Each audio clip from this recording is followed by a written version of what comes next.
하이솜입니다. 소문난 잔치에 먹을 것 없다. 아마 이번 울버햄튼과 토트넘의 코리안 더비, 일명 춘천 후평동 더비를 두고 하는 말 아닐까요? 꼭 공격 포인트만이 아니라 정말 재미있는 경기를 기대했는데 스코어로는 울버햄튼의 막판 대역전극의 버저비터 승리로 대단한 경기였지만 경기력만 놓고 본다면 양팀 모두 핵심 선수들의 공백을 확실히 체감할 수 있는 경기였습니다. 예상은 했지만 그 이상으로 참담했던 토트넘과 리그 챔피언 맨체스터 시티도 가차없이 때려잡던 모습은 사라진 울버햄튼 간의 경기에서 우리 손흥민 선수와 황희찬 선수는 아쉽게도 공격 포인트는 기록하지 못하였는데요.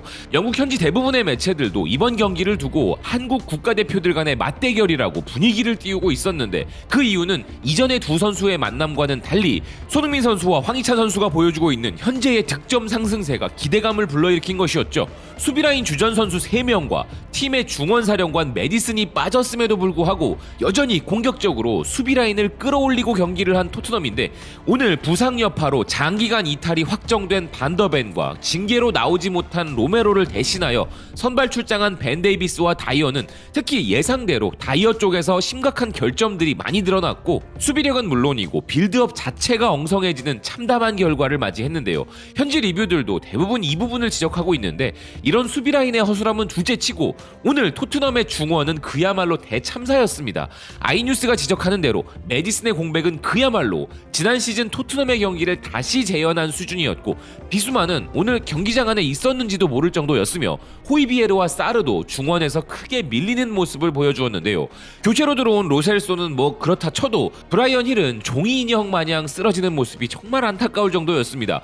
브라이언 힐은 늘 피지컬적인 부분을 지적받아 영입 이후 줄곧 스페인 라리가로 임대를 갔었는데 자기 스스로도 그 부분이 부족하여 보완하겠다고 한 지가 벌써 몇 년이 지났는데도 여전히 버텨낼 힘조차 갖추지 못해 안타까움을 더했습니다.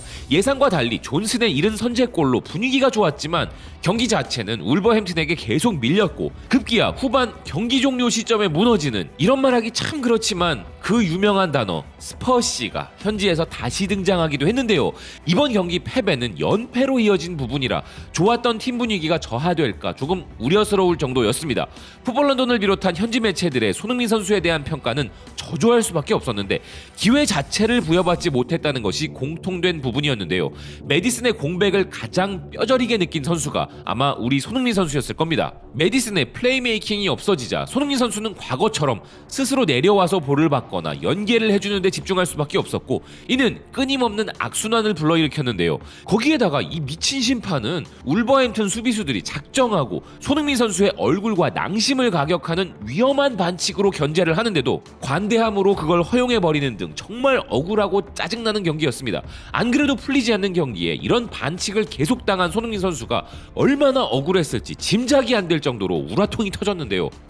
하지만 토트넘의 이야기는 오늘부터 쏟아져 나올 것이기에 이 정도로 하고 우리 황희찬 선수의 울버햄튼 이야기도 해야겠죠. 일단 울버햄튼의 오늘 최고 MVP는 게리 오닐 감독이라고 생각합니다. 프리미어리그 최초로 3개월 연속 이달의 감독이라는 엄청난 기록을 세운 토트넘의 포스테코글루 감독이지만 오늘 경기에서 게리 오닐 감독은 그에 못지않은 엄청난 준비된 모습을 선보였습니다. 토트넘의 주력 선수들이 없다고는 해도 오늘 토트넘이 지나치게 밀리게 된 이유 중 하나는 바로 울버햄튼 선수들의 조직적인 압박과 토트넘 맞춤형 전술이었다고 해도 과언이 아니었습니다. 오늘 울버햄튼은 평소와 달리 쿠냐와 황희찬 선수를 투톱으로 두고 공격적으로 라인을 올려 토트넘의 뒷공간을 파기 위해 철저히 준비해온 경기를 펼쳤고 손흥민 선수를 완전히 고립시켜서 토트넘 중원을 붕괴시키는 전략도 너무나 좋았습니다.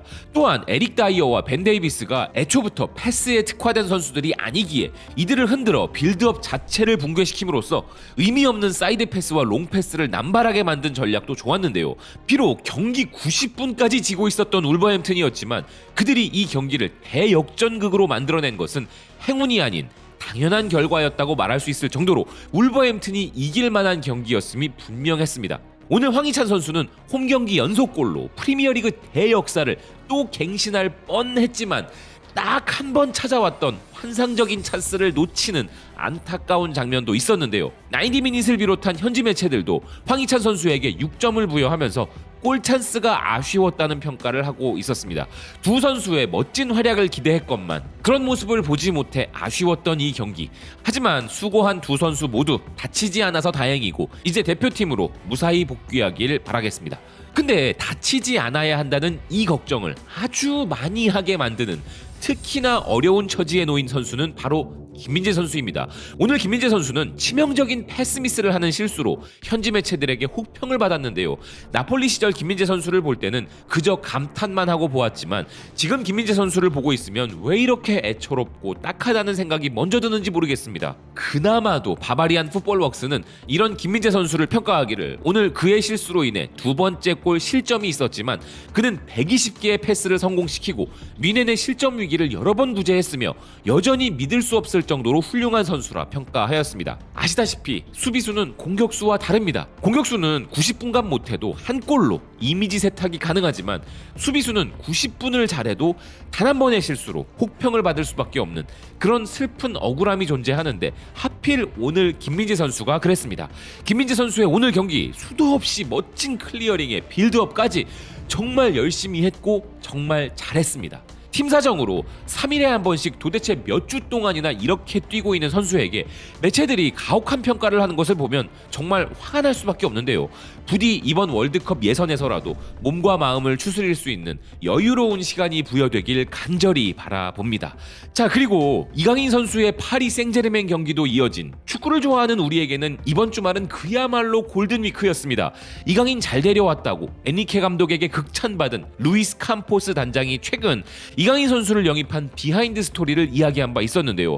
그는 이강인 선수를 확보하기 위해 상당한 노력을 투자해야만 했고 이강인이라는 선수가 가진 마케팅적 측면이 아니라 오직 그의 플레이 스타일에 감탄하여 개인적으로 정말 좋아하는 선수였다면서 이렇게 마케팅적으로도 대박이 날 것은 생각지도 못한 부분이었다 극찬하였습니다.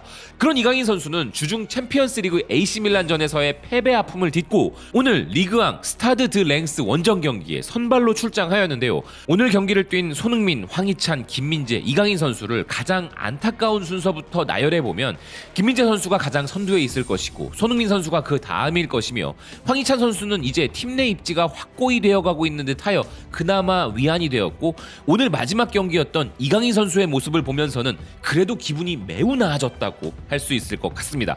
오늘 경기는 정말 의외였습니다. 비록 리그 4위 팀이고 홈 경기라고는 하지만 프랑스 리그앙에서 파리 생제르맹을 이렇게 몰아붙일 수 있는 팀은 많지 않은데 오늘 바로 그런 경기를 보았는데요. 우리와 아시안컵에서도 만나서 이런 활약을 할 것을 생각하니 좀 섬뜩할 정도로 잘하는 팀 내 에이스이자 일본 선수 이토 주냐를 중심으로 화상공세를 펼치는 랭스의 모습에서는 91년생 젊은 감독의 패기가 절로 느껴졌고 오늘 수많은 골 찬스를 만들어내 자칫 체력적으로 불리한 파리를 무너뜨릴 수도 있는 경기를 보여주었습니다. 그렇지만 월드 클래스가 괜히 월드 클래스가 아님을 보여준 파리 생제르맹의 수문장 도나룸마 골키퍼와 세계 최고의 선수라 평가받는 음바페가 파리에는 있었습니다.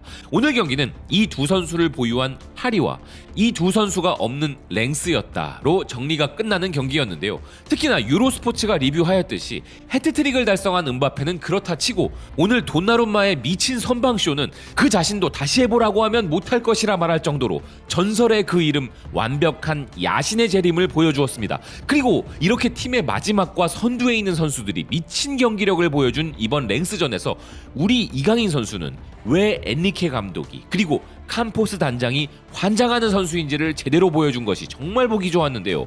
골닷컴은 오늘 이강인 선수가 공격 포인트가 없음에도 여전히 그에게 높은 평점인 7점을 부여하면서 경기 조율과 빌드업을 잘했으며 최근 계속 인상적이라고 평가하였습니다. 특히 후반전 시작하자마자 전반 중원에서 밀렸었다는 사실 때문에 엔리케 감독이 꺼내든 카드가 이강인 선수였다는 점이 소름이었는데요. 엔리케 감독은 팀 내에서 가장 볼을 잘 다루는 선수 중 한 명인 이강인 선수를 중앙 원톱 자리에 배치하면서 이강인 선수에게 자유롭게 경기를 풀어나갈 수 있는 프리롤 권한을 부여했으며 이강인 선수는 그 자리에서 팀 동료들의 위치 지정과 콜플레이를 통하여 랭스의 속도를 다운시키는 절묘한 지휘자 같은 경기 운영을 보여주었습니다.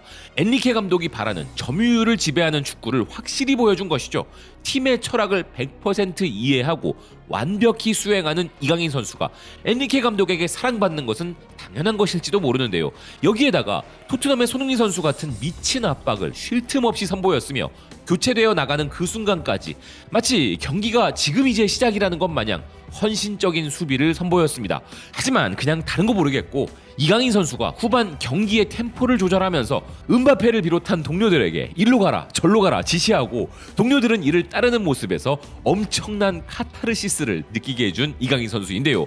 오늘 이강인 선수의 경기 후반전만 놓고 보면 과거 박지성 선수가 챔피언스리그 8강전에서 프랑스 중계진에게 들었던 극찬, 박지성의 발에 페인트를 묻히면 경기장 모든 곳에 그의 발이 찍혀 있을 것이다 라는 전설과 같은 말처럼 오늘 이강인 선수가 그런 모습을 후반에 보여주었습니다. 물론 엔리케 감독이 그런 지시를 내렸기에 그랬겠지만 감독이 원하는 바를 완벽히 이행한 이강인 선수 정말 멋졌는데요. 원래 이강인 선수 유형의 환타지 스타들이 부족한 부분, 아니 그들에게 기대하지 않는 부분은 스피드와 수비가 있습니다. 그렇지만 지금의 이강인 선수는 끊임없이 진화하여 이제 수비에서도 팀에서 빛나는 헌신을 해내고 있고 과거에 비해 스피드 보강도 정말 많이 되었는데요.